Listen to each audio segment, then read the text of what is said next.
Ils sont parmi les derniers géants de la forêt, les éléphants et les gorilles du bassin du Congo. Pendant plusieurs mois, Hugo Ebb a suivi leur quotidien, mais aussi celui des hommes et des femmes qui vivent à leur côté. À travers son documentaire animalier, il nous emmène au cœur de la jungle où la question centrale est celle de la coexistence.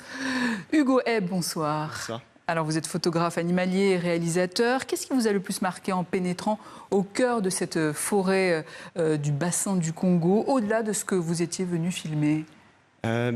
C'est toujours assez impressionnant de rencontrer des animaux pareils. On ne s'attend jamais vraiment à ce qu'on va voir, puisque c'est un peu tout le plaisir de ce métier, c'est la découverte.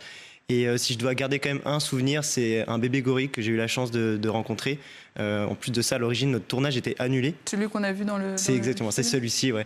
Mon premier tournage était annulé, et si on l'avait pas annulé, je n'aurais pas vu le bébé, puisqu'il est né littéralement 2 mois après notre arrivée, donc ça, c'était une expérience fabuleuse.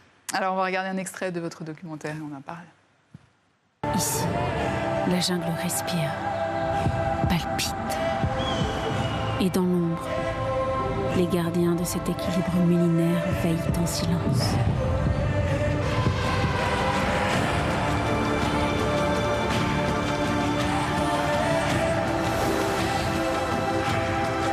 Des êtres majestueux, symboles des plus anciennes croyances, et dont le destin est étroitement lié à celui des hommes.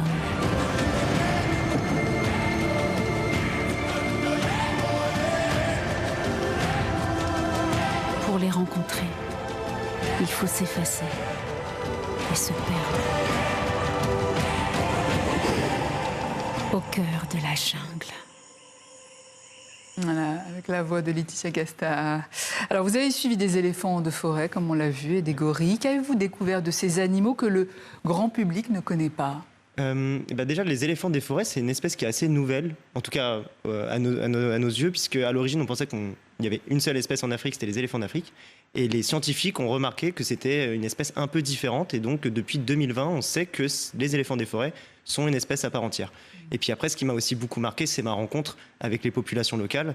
Parce que tout l'intérêt de faire un film sur cette région du monde, c'est de mettre en avant les menaces qui pèsent là-bas, et notamment la déforestation. Et tout ça amène des problèmes, notamment de coexistence entre les humains et les animaux. Les éléphants, malheureusement, se rapprochent de plus en plus des villages, et donc il y a des confrontations qui ont lieu. Et donc ce film, je l'ai fait aussi avec le WWF, qui œuvre là-bas pour trouver des solutions durables, à la fois pour les habitants et pour les animaux. Et c'est cette confrontation qui est le plus grand danger aujourd'hui dans cette zone? Non, pas forcément. Le plus gros problème, honnêtement, c'est la déforestation et le braconnage. Mais il ne faut pas oublier que cette forêt n'appartient pas que aux animaux, elle appartient aussi aux populations locales qui, sans elles, on ne pourrait pas la préserver. C'est important de travailler main dans la main avec ces populations-là, et c'est important du coup de trouver des solutions pour que tout le monde puisse vivre en harmonie. Et ce documentaire aussi grâce au travail des pisteurs de gorilles. Bien sûr, tout à fait. Il y a toute une partie qui est centrée sur l'habituation des gorilles. Donc l'idée derrière ça, c'est un programme du coup, que le WWF met en œuvre, notamment dans le sud du Cameroun. L'idée derrière ça, c'est de créer un écotourisme. Et alors le but, évidemment, c'est pas d'aller d'embêter des animaux pour créer du tourisme, etc. Le but derrière ça, c'est de donner un intérêt à cette forêt, lui donner un intérêt vivant plutôt que morte. Parce que la forêt est tellement exploitée que derrière, c'est difficile de justifier aux populations locales de ne pas l'exploiter. Sauf que si on crée un écotourisme qui est bénéfique à la fois pour les populations locales, les animaux et la forêt, tout le monde y trouve son compte, et c'est tout l'intérêt. Et c'est là que la cohabitation serait encore possible, c'est ça, en fait. Exactement, ouais. Et donc, comment concilier protection de la nature et développement humain grâce à cet écotourisme, notamment?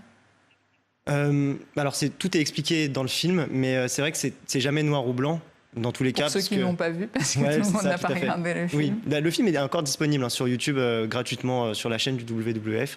Mais oui, c'est vrai que c'est des solutions qui sont mises en œuvre. C'est jamais des solutions idéales, parce que les solutions idéales n'existent pas. Mais c'est des solutions qui, à terme, ont pu prouver leur valeur, notamment au Rwanda. Je sais que l'écotourisme autour des gorilles est hyper favorable à l'économie locale, etc. Et donc, si une économie locale est basée sur la santé de sa forêt, la forêt va mieux et les populations locales. Donc dans quel pays là, ce serait plutôt au Cameroun et au Gabon. Ouais, ouais, c'est ça, tout à fait. Alors, et au Congo aussi. Au Congo aussi. Ouais. Alors vous dites que le cinéma peut toucher le cœur et inciter à agir.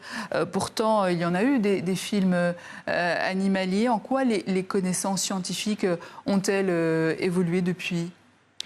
C'est une bonne question, mais c'est vrai que pour moi, l'art, c'est vraiment un vecteur de sensibilisation qui est important. C'est d'ailleurs pour ça qu'on ne parle pas uniquement de sujets scientifiques dans le film. On met en avant aussi les animaux, parce que ce qui intéresse le grand public, c'est de partir à la rencontre, c'est d'apprendre à les connaître, etc.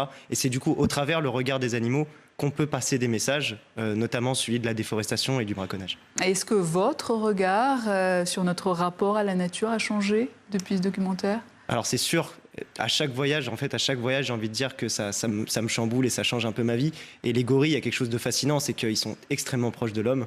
On parle de 98% d'ADN similaire, et c'est vrai que croiser leur regard nous rappelle à quel point aussi on est lié à cette nature et on est très proche des animaux.